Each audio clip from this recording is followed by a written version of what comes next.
and all participants joining us today for this important discussion on women in trade, South Asian perspective. I am Sadia Sati and I will be moderating this session today. This session will be live on STPI social media. Today's session will be focused on the intersections of market access arrangements, gender inclusion, and economic stability in the South Asia. As we explore the landscape of trade dynamics, particularly under the initiative like GSP Plus and EBA, we aim to discuss the potential and challenges these arrangements present for fostering a more inclusive and robust economic environment, especially for women entrepreneurs. Market access arrangements have helped countries like Pakistan, Sri Lanka, and Bangladesh to augment, explore the exports to the European Union. But looking closely at what happened, we can see that even though they have made some progress, some important things need to be fixed immediately. Today, we will explore, discuss, and seek the solutions to several questions that are important for the economic path of our region, like how women can benefit more from pre-existing trade agreements, and what are the best case scenarios to follow in the South Asian region, and how have women-focused funds integrated regionally and globally because of market access arrangements on ground, and what are the various gaps in various subsectors across agriculture, industry, or services where women-focused funds could not achieve the anticipated gains, and the role of the public and private sector in this scenario, and policy recommendations for public, private, and regulatory spaces to address identified gaps. Today, we are joined here by an extremely august panel, and allow me to briefly introduce them before we begin today's discussion. Dr. Salim Rehan, Executive Director, South Asian Network on Economic Modeling, Sanam, Bangladesh. Dr. Asanka Vijay, Research Fellow, Institute of Policy Studies, Sri Lanka. Ms. Kiran Afzal, Senior Private Sector Specialist, World Bank Group.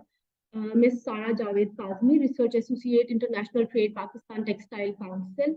Ms. Birgit Lang, Country Head, FNF Pakistan. Ms. Anika Arshad, Program Manager, FNF Pakistan. Dr. Waqar Ahmed, Joint Executive Director, STPI. And Ms. Mahnur Arshad, Research Associate at STPI. I thank you all for taking out time today. To initiate today's discussion, I will invite Ms. Anika Arshad, Program Manager, FNF, for her introductory remarks. Over to you, Anika. Thank you, Sadia. Good afternoon and a warm welcome to everybody who's joining us in for this webinar on Women in Trade, a South Asian perspective. I'm Anika Arshad, the Program Manager for FNF Pakistan. The Friedrich Naumann Foundation for Freedom is a German political foundation established in Germany in 1958. We are working in more than 60 countries worldwide, and in Pakistan, the foundation has been working since 1986.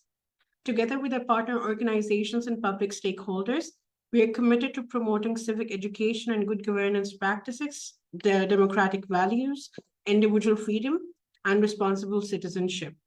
I thank STPI for putting together this panel, and today we are going to delve into a crucial and often overlooked aspect of our regional economies, the indispensable role that women play in shaping and driving trade, as well as the challenges and opportunities faced by women-focused firms in the dynamic landscape of South Asia.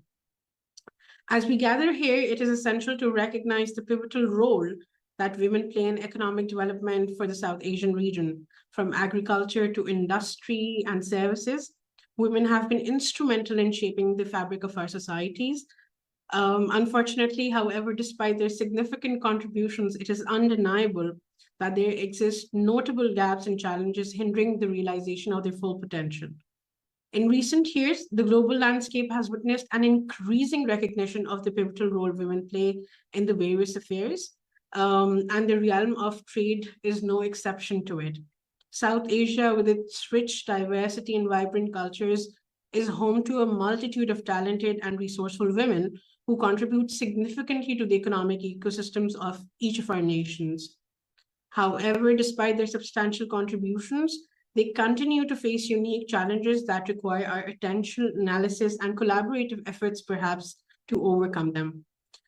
If I talk about the main sectors, which would be agriculture, industrial, and the services sector, I would say that starting with agriculture, women have been the backbone of rural economies for centuries, yet the disparities between men and women in access to resources, credit, and market opportunities persist. Despite their considerable presence in agricultural workforce, I think, which is central to South Asian economies, women-focused firms in this sector often find themselves struggling to achieve the anticipated gains, hindered by structural barriers and gender-specific challenges. Moving to the industrial landscape, we witness a similar narrative.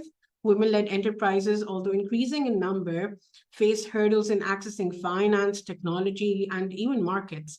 The industrial sector, with its transformative potential, must address the systematic obstacles that impede the growth of women-focused firms, preventing them from thriving and contributing to the broader economic system.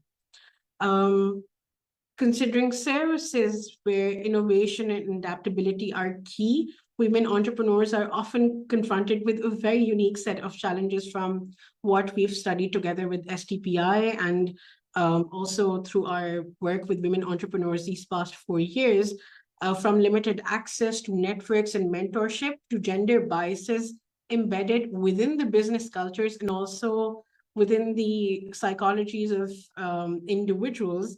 The hurdles to women in services are multifaceted.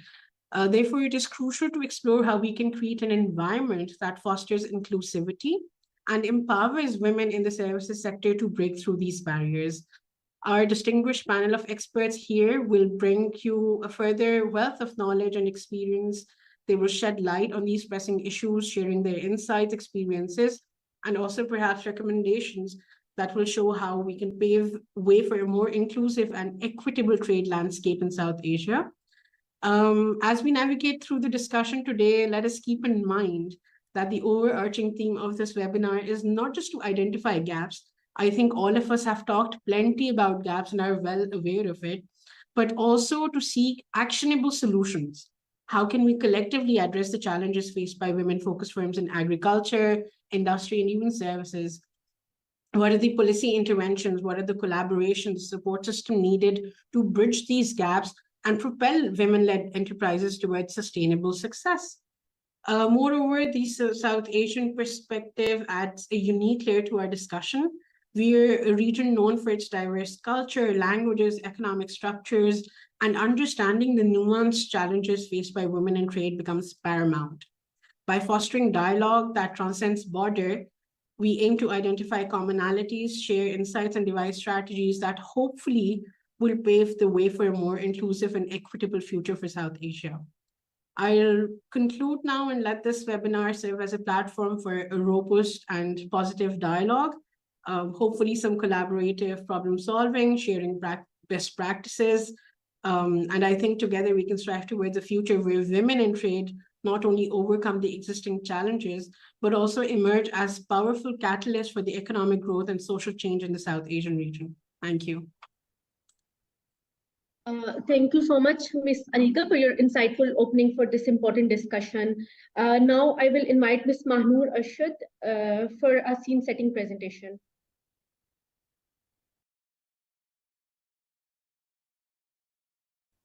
Thank you very much, Sadia. I'll just quickly share my screen so that my presentation is visible.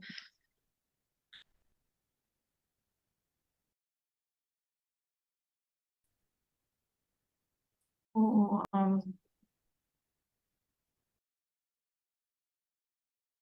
is my presentation visible? All right, perfect. Just give me a second, please. All right. So, like Anika has mentioned that, and Sadia also, that this session is primarily about focusing on a largely ignored segment of the trade space, and that is the women in trade, and what exactly is the situation in the South Asian region and how we can sort of improve it as well. So this public-private dialogue is essentially a part of our research that we're conducting for a paper that FNF Pakistan and STPI are also collaborating on. So essentially, I'm just going to set the agenda here because we have a lot of panelists present at the session who have a depth of knowledge. So I'd really like to just quickly, set the agenda and let them shed light on this topic. So, so the contents of my presentation are essentially going to be about the methodology, then the background and problem statement, recent research that was conducted on the topic, data limitations, need for government-led activities to bring about improvements, and a way forward as well. So essentially, the methodology that we are and will be following in this presentation, in this paper, is essentially a detailed literature review that has been carried out for Pakistan, Sri Lanka, and Bangladesh, with special focus on economic publications by development partners as well. Then there are surveys of women-led enterprises from Pakistan, Sri Lanka, and Bangladesh. There are key informant interviews with government officials, SAC, Chamber of Commerce, and selecting think tanks in all three countries. Some of these respondents also joined us at the 26th Sustainable Development Conference that was held between 21st and 23rd of November, 2023. Okay, so essentially this Sustainable Development Conference also was helpful in exchanging views with the research team of with the respondents that were present there. So just to give a quick background, we all know that market access arrangements like GSP Plus have been an excellent opportunity for South Asia to augment its export flows towards the European Union.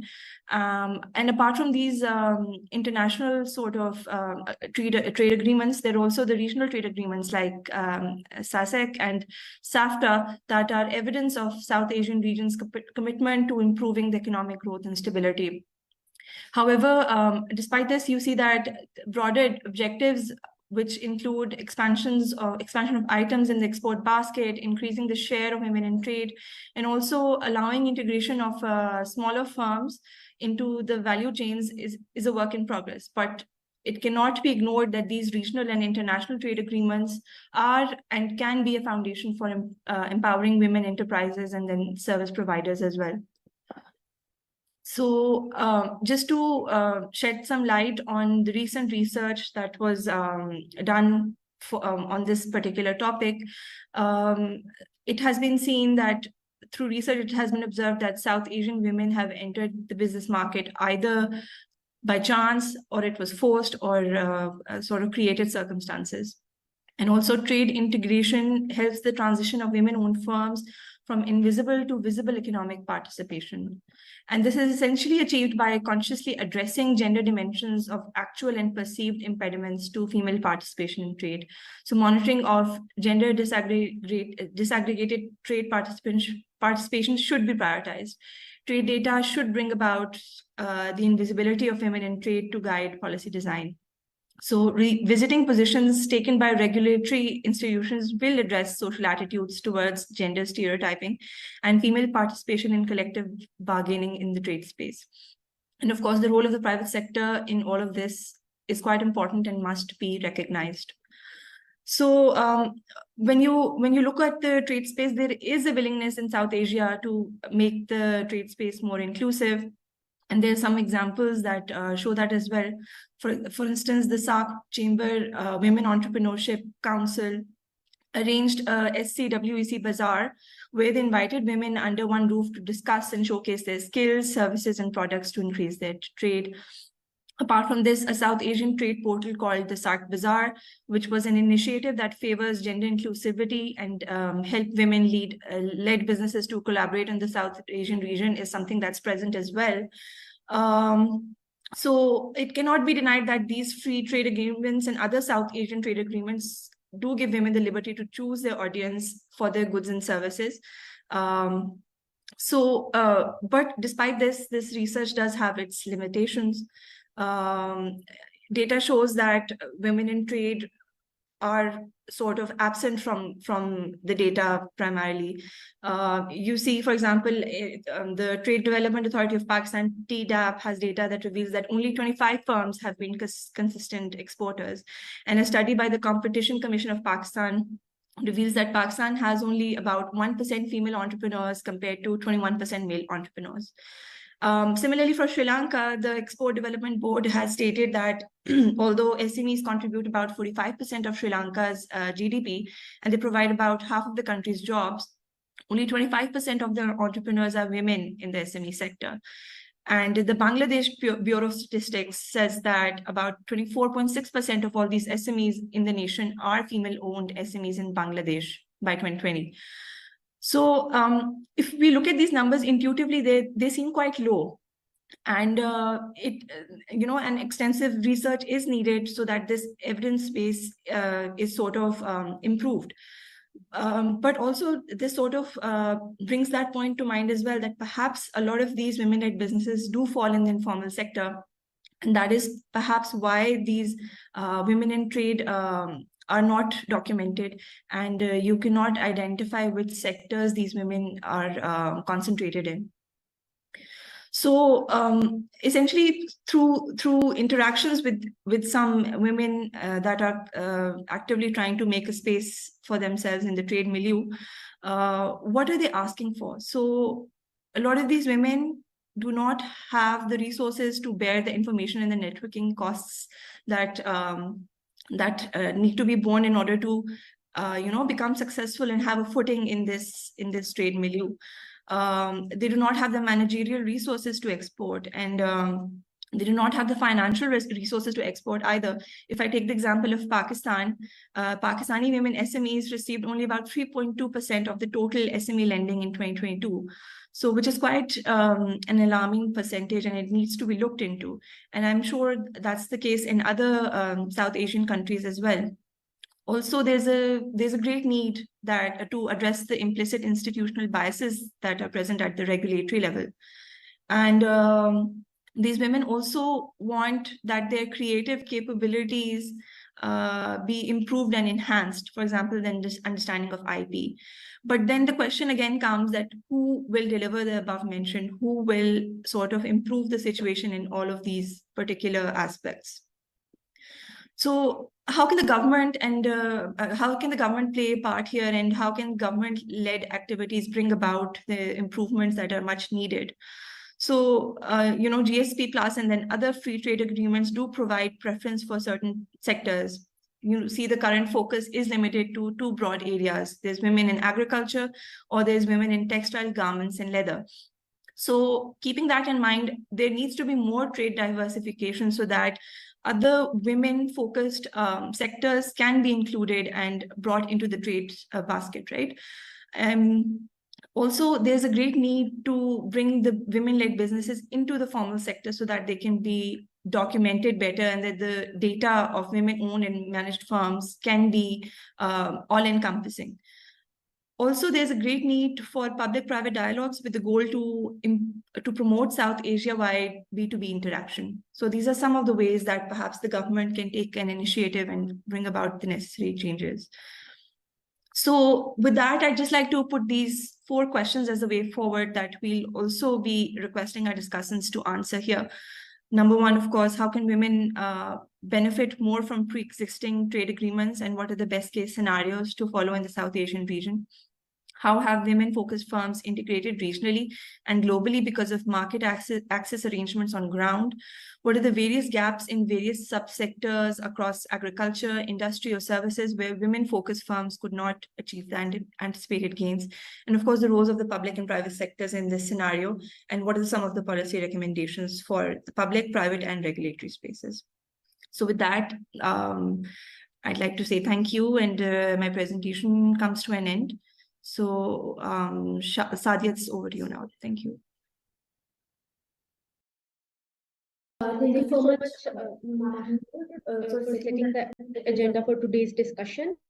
Now let us begin the panel discussion. And firstly, I would like to invite Ms. Kiran Afzal to share her insights on today's questions. Ms. Kiran, over to you.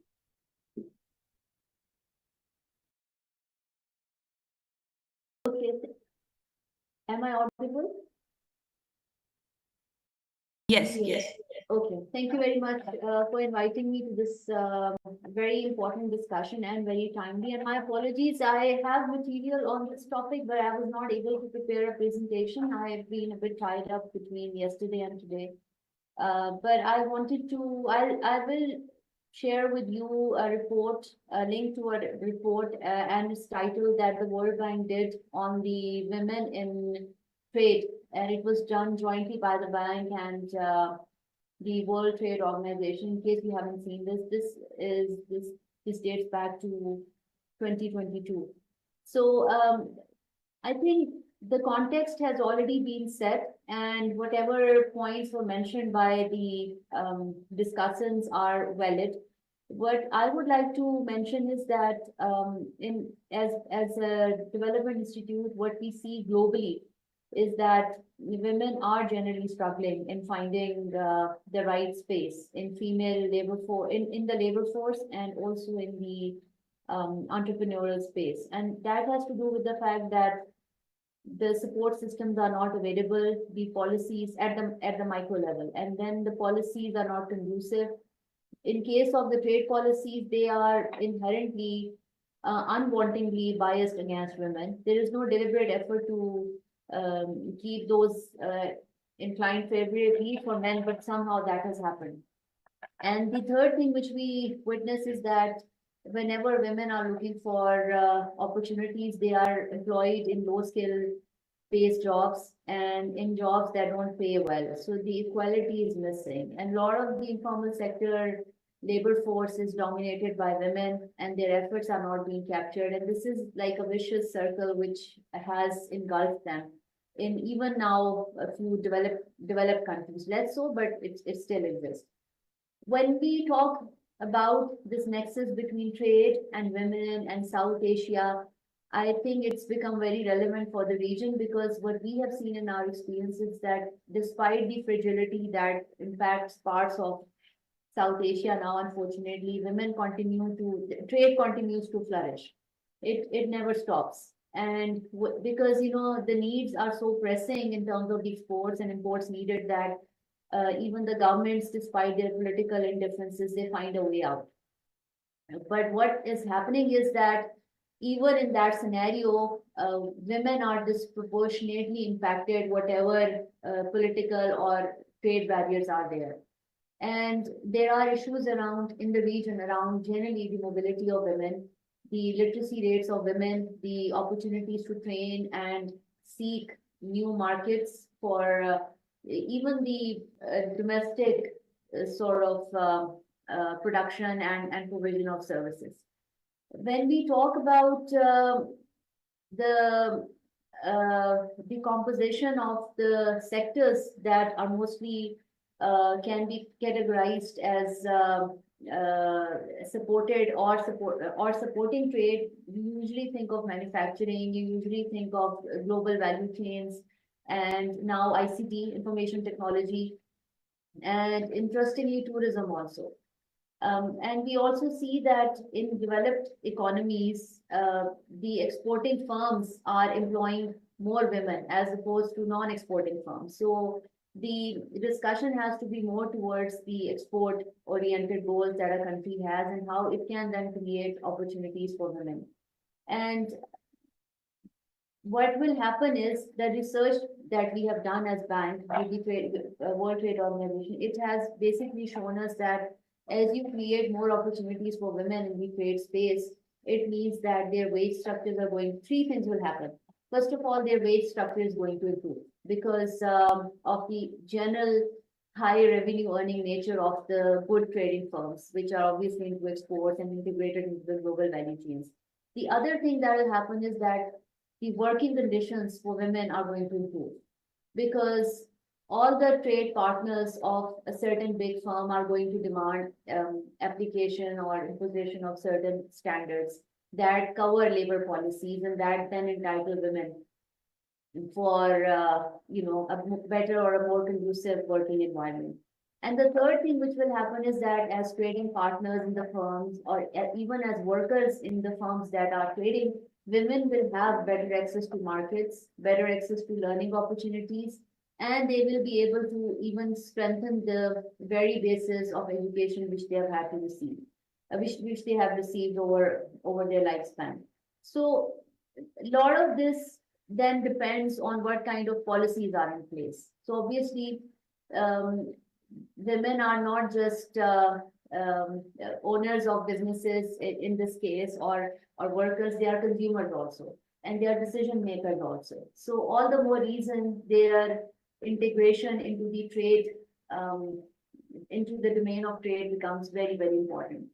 What we see, or what I've seen personally by working in Pakistan and in Afghanistan and now in Nepal, is that generally in the policy space, when it comes to trade, women are missing.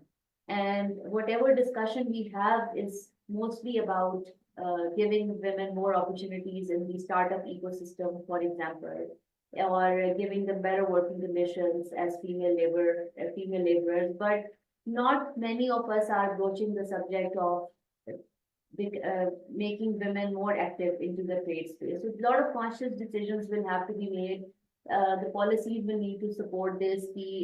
Overall, the country will need to move towards high growth farms which have more export potential, and that will automatically open up spaces for women. I think in Pakistan, we have a very bright chance of that happening, maybe as much as India does.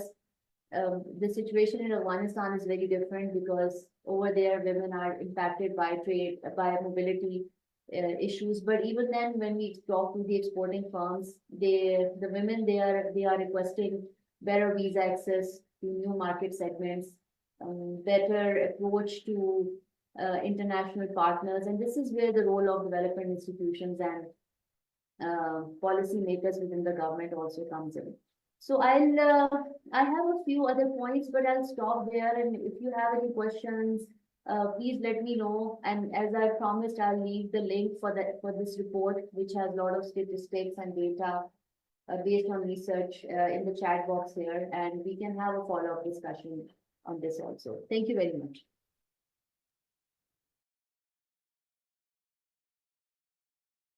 Thank you so much, Ms. Kiran, for sharing your thoughts with us.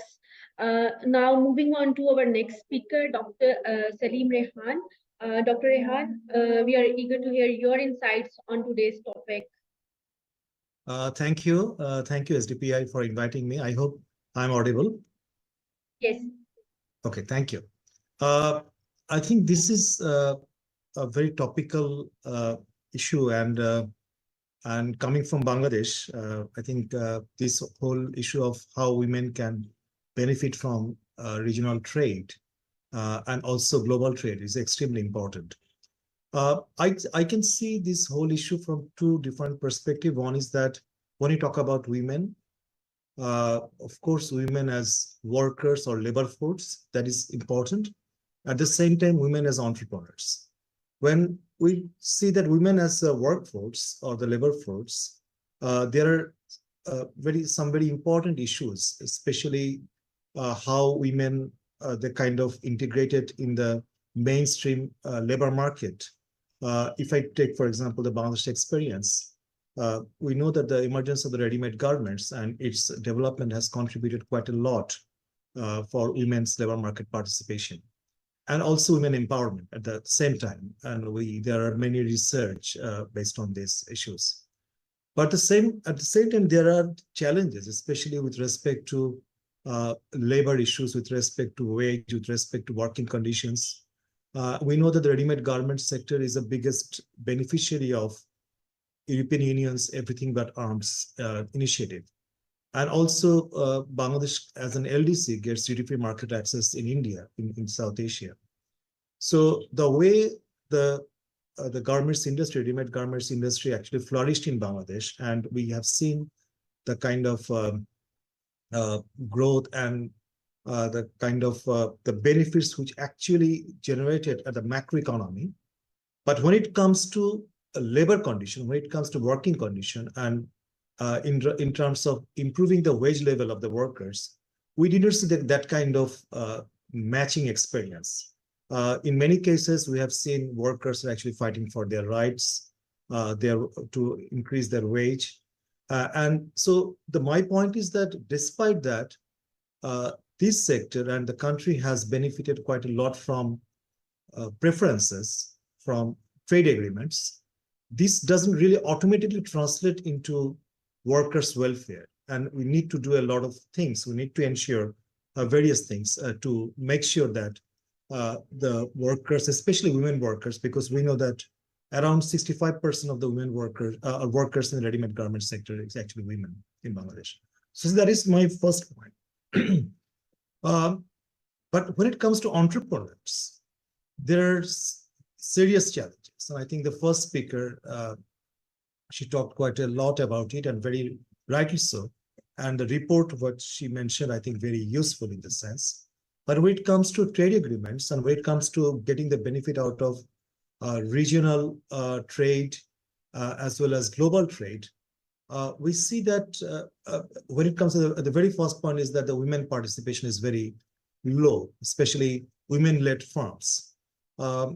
Even if they are there, if our many research have shown that actually they are not at the forefront. They are not the major entrepreneur. Probably they are running their family business. They are giving some kind of proxy to their husband or some male members of their family, because sometimes that can actually help in getting some benefits from out of the policies. But when it comes to true entrepreneurs, there is very limited, I would say, participation. And that's why when we see some chamber of commerce, or even in Bangladesh, even at the South Asian level, I would be a little bit provocative, but mostly they are elite-based chamber of commerce. So you don't see that very grassroots level women entrepreneurs are actually being representing, and their voices are heard, the kind of challenges they face. So there is one set of challenges I would say that is very important. Even if you are as entrepreneurs, if you really want to get the benefit out of some of those trade preferences which are given out of different trade agreements, I can see a lot of challenges. Of course, there are challenges like the tariff and non-tariff issues, very specific trade facilitation issues. Some of our own research have shown that when it comes to trade facilitation, there are some women-specific challenges which are not really there. For example, in one of the research, which is not very recent, but a few years back, we did a research in the context of BBIN, Bangladesh, Bhutan, India, Nepal, how to promote women-led trade in these countries. We found that when it comes to trade at the border customs post, some of the basic facilities for women are not there. Like, toilet facilities or some of the other related facilities are not properly there, which actually discourage women traders to actively participate in the regional trade. So that means that probably we talk quite a lot at a very broader level, at a macro level, about tariff and non-tariff or trade facility issues.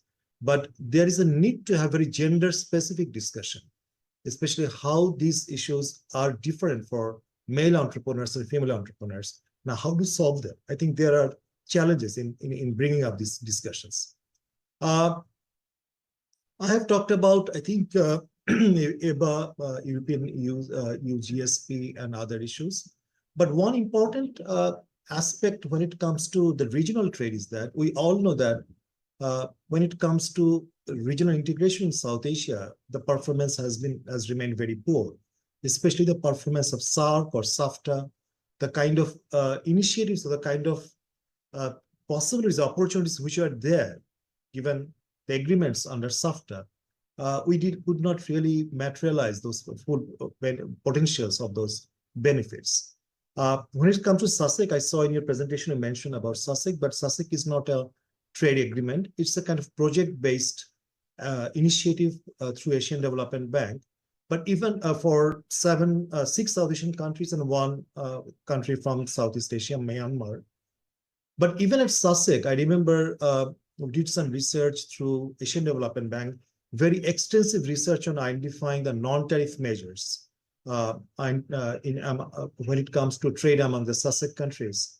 And we also found that there are serious challenges, even at the broad macro level, even if you don't talk about the gender segregated non-tariff measures, there are serious non-tariff issues. But we all understand that even when we talk to many women entrepreneurs, that even with the same non-tariff issue would be different for women, when compared to the male entrepreneurs. So I think that kind of discussions need to be brought into the platform. Also, in Asia, we know that there are some new trade architectures, especially some mega trading blocks, which are happening in regional comprehensive economic partnership agreement. None of the South Asian countries are actually member of it. Also, there are several other initiatives.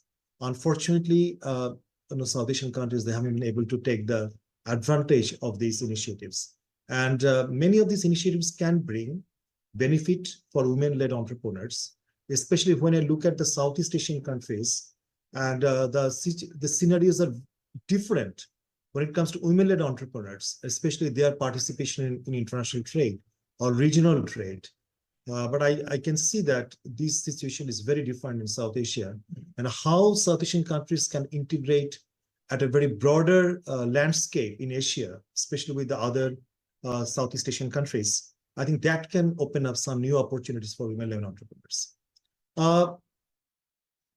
I think coming to your second question about that how women-focused firms integrated regionally or globally. But I think as I've talked that, I think so far it has been less than the potential. There are opportunities due to the preferences which have been provided, but these are not automatic. The preferences are given, but the benefit would not be automatic. And we need to actually work at the policy level as well as at the procedural level, because I would like to make a point that probably on policies, you may find some very nice things that there, but when it comes to implementation and there's some kind of procedural obstacles, complexities are huge. We talk about the global supply chain, but I think there are huge opportunities to integrate with the regional supply chain as well. And there are few areas where we see that regional supply chain integration is there, but not really much. Also, I think the use of the available platforms, which are there, you mentioned about SAARC Chamber of Commerce and Industry, but there are some other initiatives too. I think this would be useful for women-led firms to get the benefit out of this integration process. There are several gaps, of course, when it comes to have the integration or getting the benefit out from the agricultural activities or industrial activities or service activities. I'll just briefly talk about agriculture, because very interestingly, in Bangladesh, and I'm quite sure that that can also happen in other South Asian countries too, we are seeing increasingly feminization of agriculture. One reason is that when we have male members of the family actually go out for international immigration, especially migration, for remittance earning, and you have the women who is left in the family take the responsibility of agricultural activities. So that's why, very interestingly, very recent data shows in Bangladesh that there's an increasing participation of women in agriculture, but that does not ensure women, kind of empowerment or the kind of women-led agriculture or economic activities we are really looking for. One major problem is that when it comes to decision making in those agricultural activities, still the women are very much dependent on their male members of the family, and they are not really independent to take the right kind of decision, because there are various other constraints, especially when it comes to skill, when it comes to access to finance, and when it comes to various other inputs, access to inputs in making agricultural productions more modernized. I think there are serious challenges. In industry as well, and services as well, we can see that wherever the women, they have opened up some kind of they have initiated some economic activities, mostly they remained informal.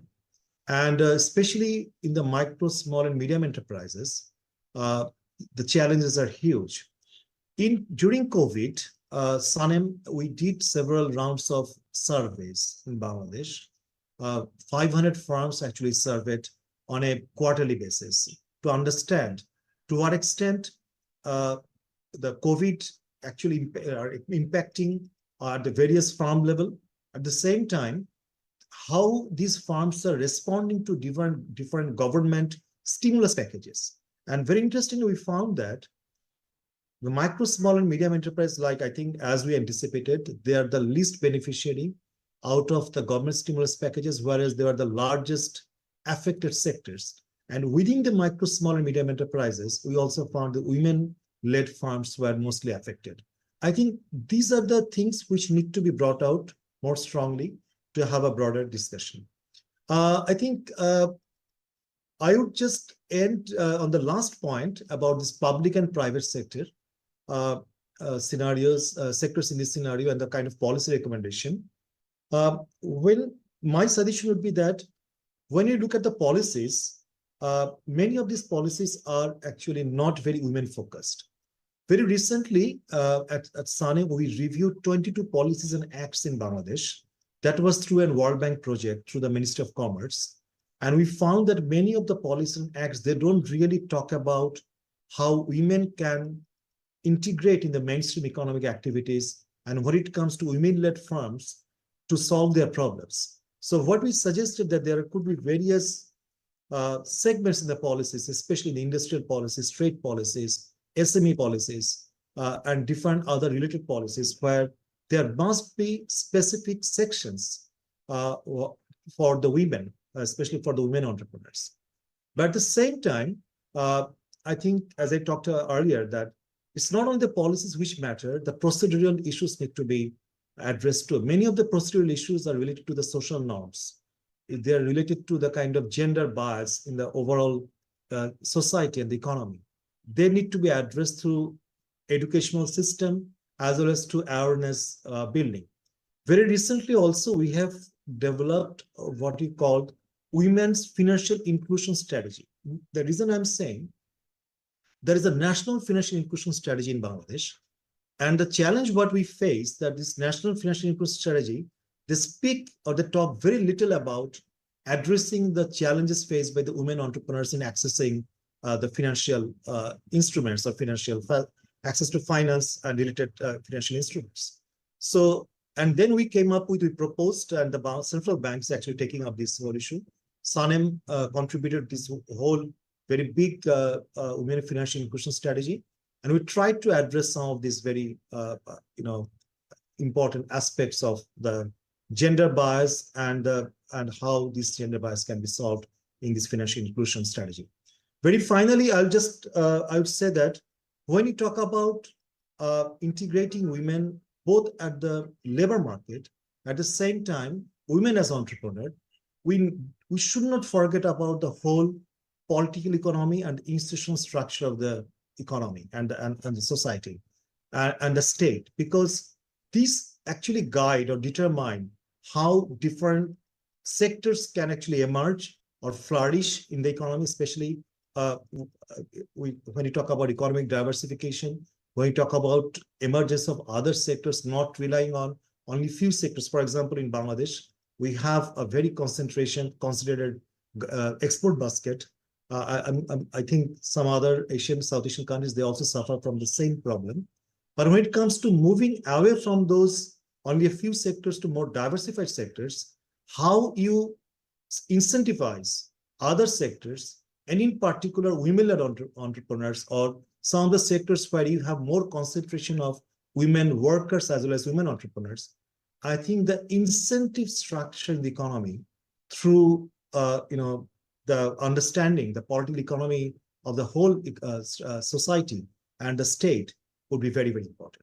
I'll stop here. Again, I thank you for giving me this opportunity.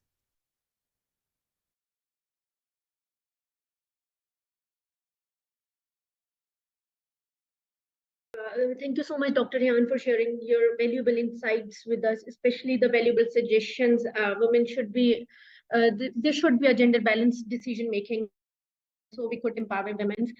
So moving on, I will invite our next panelist, Dr. Asanka Vijay and Dr. Vijay Singh. We are looking forward to hearing your perspective on today's topic.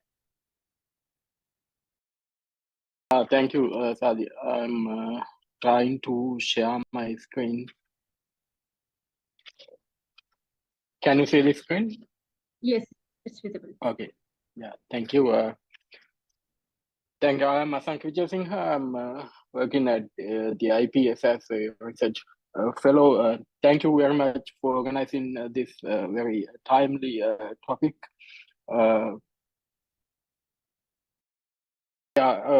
Let's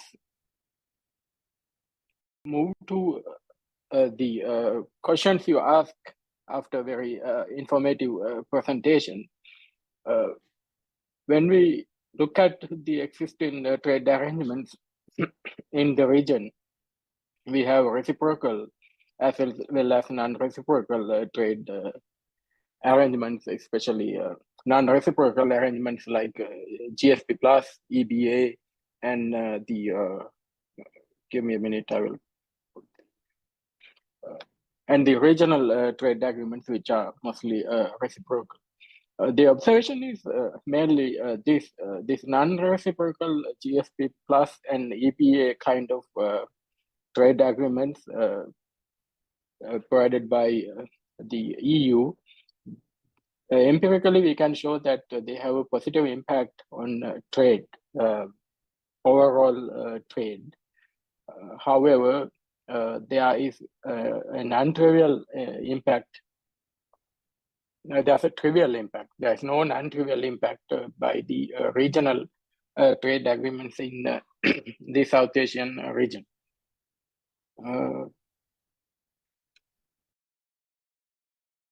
So after the liberalization, especially in 1977, it happened in Sri Lanka. The connection to the global trade network increased female labor force participation, especially in export-oriented industries. If you look at labor force survey data combined with industry survey data, we can see that firms or sectors having more export intensity, that means the share of exports as a percentage of total output, employ more women as a share of the labor force. This is because of low-tech manufacturing, labor-intensive low-tech manufacturing, especially ready-made garment industry. You can see the same pattern in this graph, which is trying to explain the export share. Using export share, the female labor force participation in sectors that export more out of their production, employ more women. So this connection to global trade, especially after the liberalization actions, actually has benefited female workers. What is the impact of trade arrangements like EU GSP Plus, GSP, and EBA? This analysis is done using multi-regional input-output tables. We disaggregated the exports into different components, and we used this is more of an Asian data set, which is available in Asian Development Bank. You can see there is a positive impact of EBA, everything but arms, and GSP Plus, sorry, everything but arms in the textile sector, but it is not statistically significant. Textile sector is more employing female. So the overall effect of trade agreements like EPA and regional trade agreements in the Asian region are positive and statistically significant. But when it comes to textiles, which employs more women, we don't see a non-trivial impact. if you look at the effect of RTS, a similar pattern can be visible in the South Asian context.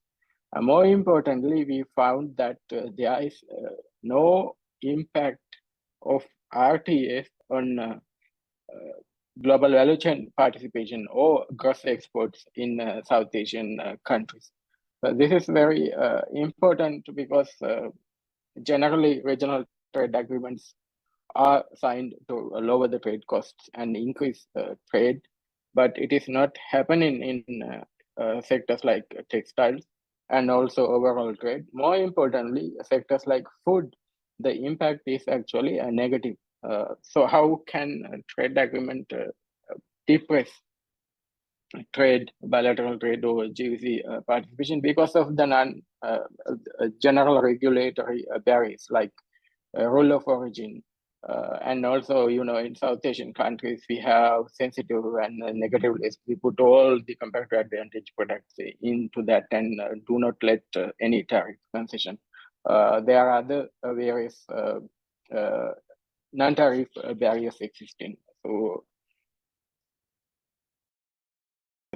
So the overall effect of GSP Plus and EB are positive, but the impact on textile exports is trivial. This can be explained by rule of origin requirements of the EU.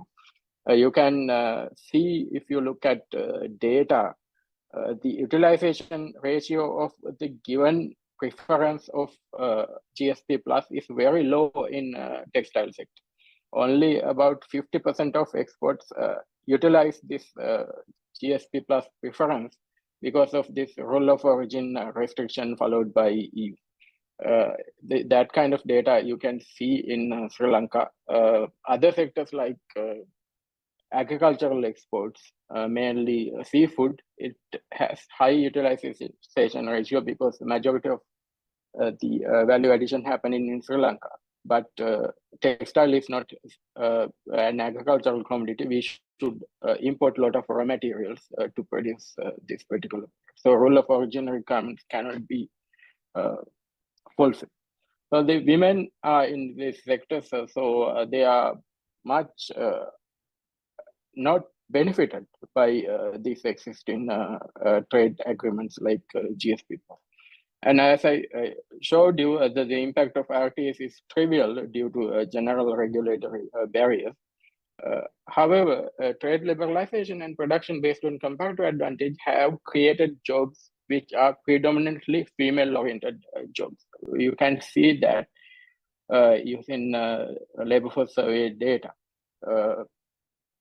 And more importantly, these jobs are resilient to shocks.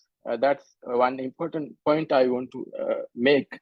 It is true that sometimes there are criticisms that these jobs are not paying women well, but we should keep in mind that low-paying jobs are better than no jobs, and the chaos created by unemployment.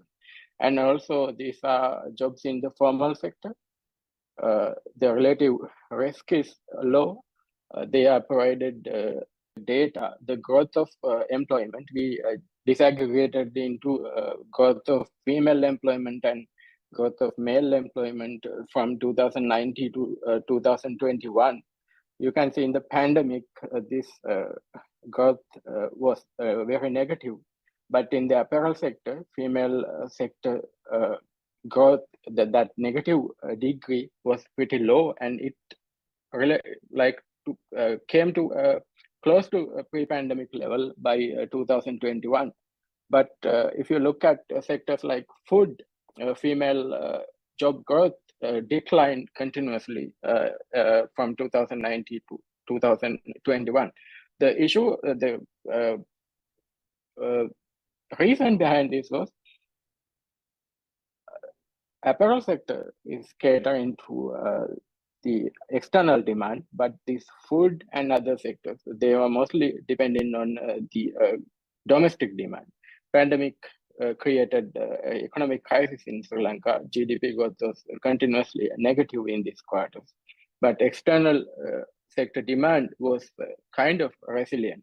So apparel sector was not much affected. This is same when you look at the wage growth of these sectors. So my point is, though the existing trade arrangements have some weaknesses like rule of origin requirements, so they are not benefiting female workers much.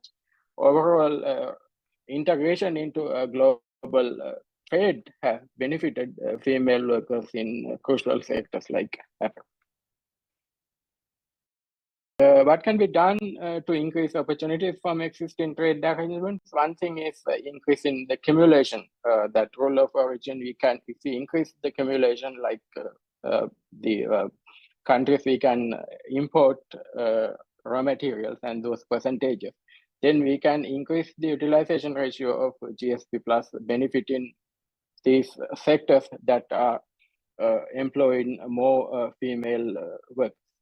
The other thing is lowering restrictiveness of general regulatory barriers in RTs, especially in South Asia. I know there are a lot of negotiations for more trade agreements right now, like Sri Lanka India Free Trade Agreement, making it a more comprehensive one. There was expressed willingness to enter into a free trade agreement by both countries, Sri Lanka and Bangladesh. Like that, when we negotiate these things, it is important to design the trade agreement based on available research evidence. For the tariff cuts, indeed, it is very important because structural transformation is still possible because 25% of Sri Lanka's labor force is in agricultural sector, which is not paying well and jobs are riskier. So they can be employed in well-connected export sector.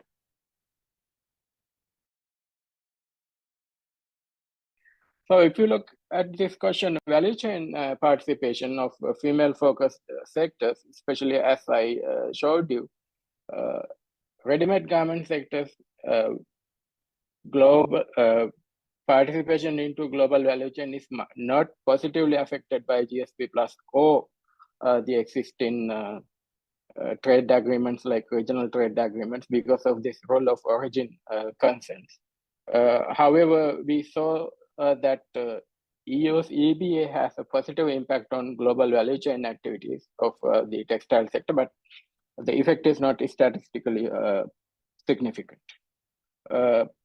But the research conducted by us consistently show that tariff cuts have a positive impact on GVC activities.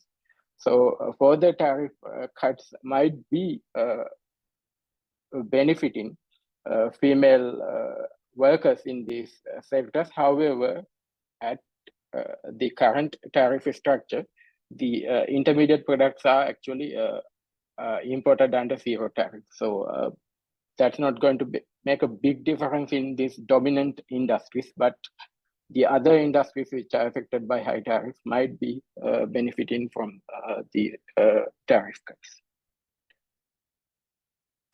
Gaps in different sectors, actually agricultural exports, one thing is low productivity.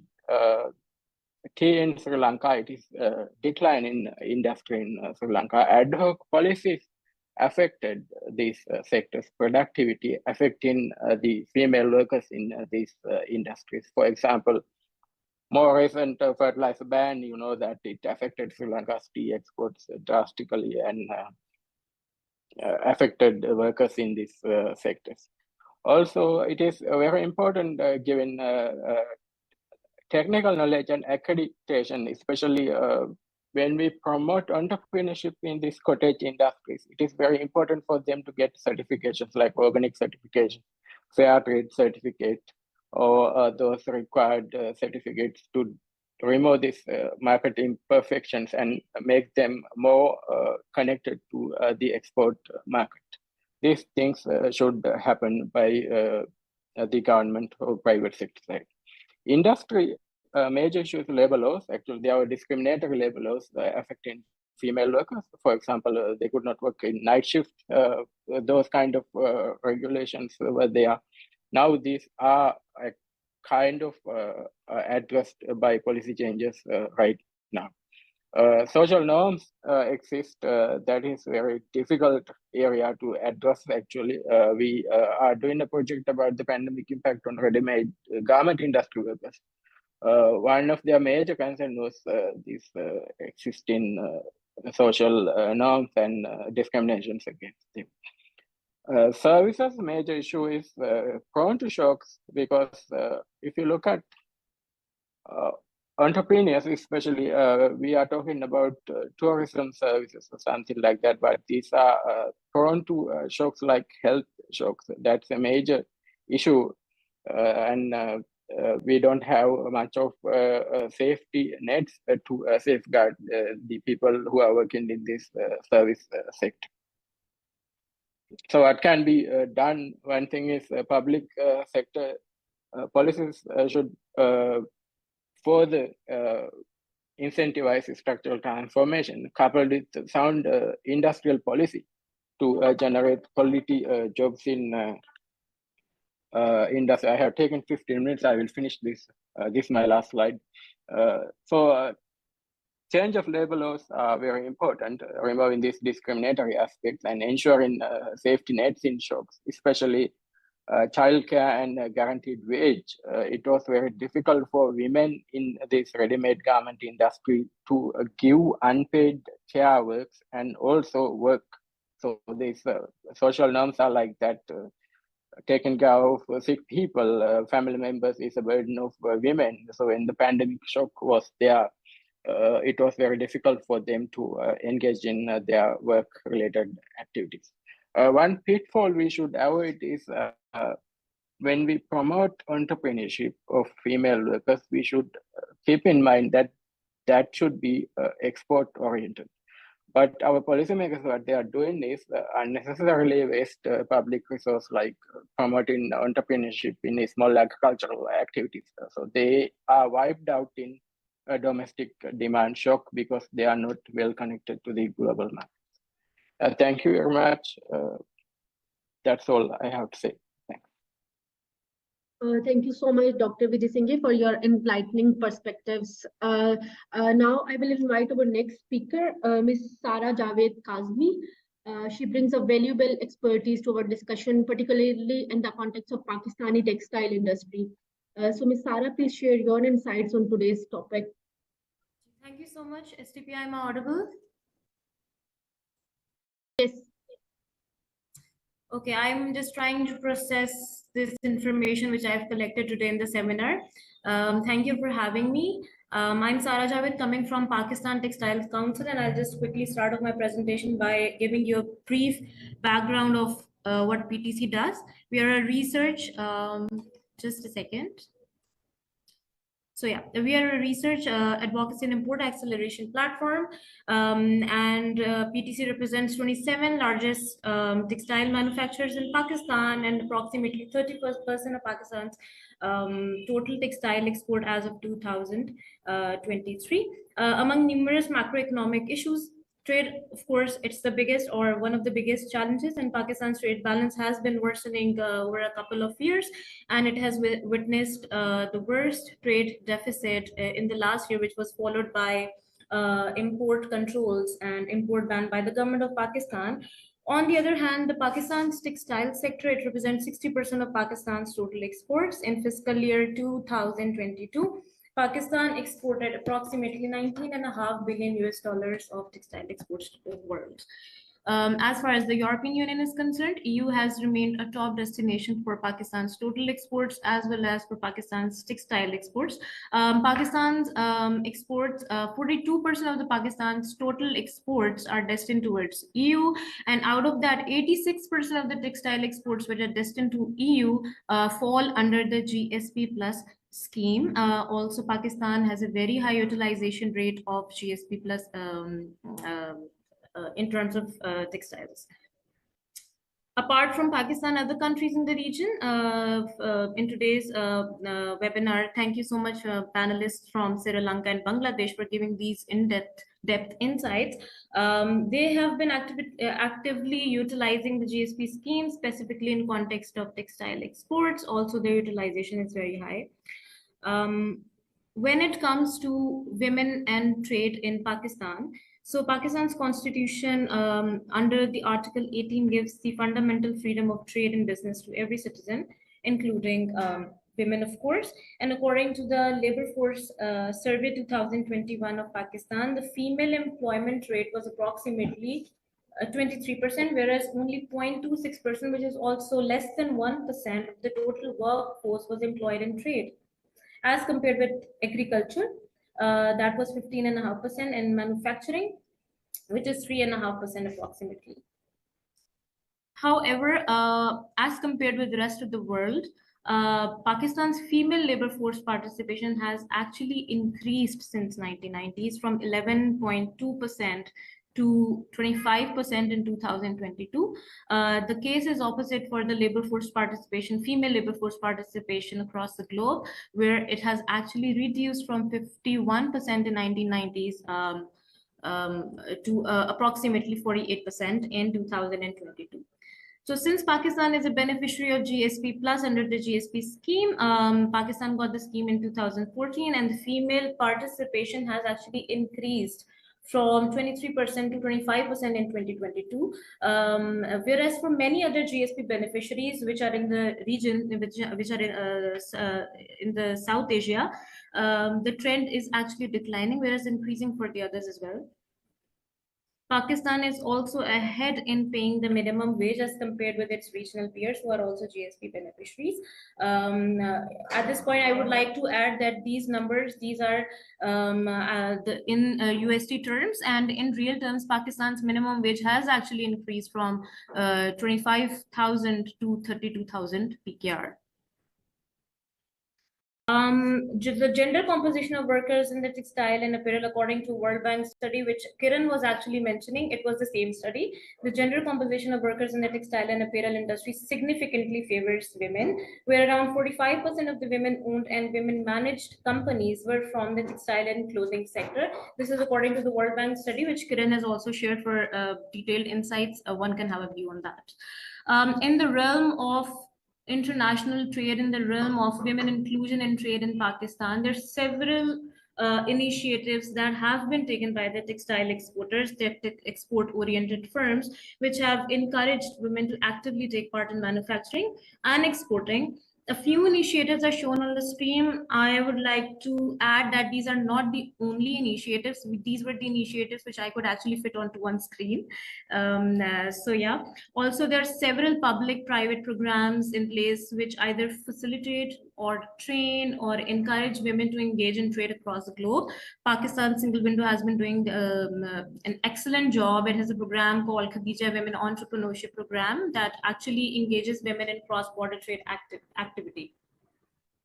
Unfortunately, due to several legal and institutional barriers, women could not take part in trade in line with their potential. I would like to add that these institutional barriers, they also affect men, but not equally. A World Bank study has shown that women-owned companies were more affected by non-tariff measures as compared with men-owned businesses. These include export regulations, export restrictions, access to finance. Although the number of borrowers in Pakistan, the female borrowers has increased, but has remained constant actually, but the women's share in the total borrowers has actually reduced. So what can be done? A lot can be done. There's always a room for improvement. Let's say the improvement should start from today. But what is more important, that we need to see what are the existing measures which are in place. So we have a strategic trade policy framework, STPF 2025, which actually has a whole chapter on women inclusion in trade. Like my panelist from Bangladesh, he actually mentioned that there is a difference between formulating a policy and then implementing a policy. So let's start from the implementation of our trade policy, which says that the country should sponsor women-led delegations. There should be skill development and capacity building in the trade arena. Also facilitating the development of special incentives for companies with a higher number of registered women workforce. This will actually encourage companies, export-oriented firms to increase the women participation. Then women entrepreneur facilitation desks at TDAP, and supporting women-owned SMEs in Pakistan. But what's most near to my heart is that inclusion of women in export industrial, or trade advisory councils. Recently, the government of Pakistan has come up with 2 new councils, Industry and Export Advisory Council, but unfortunately, I could not see any female inclusion in those councils. Let's start from here. Thank you so much. That's all from my side.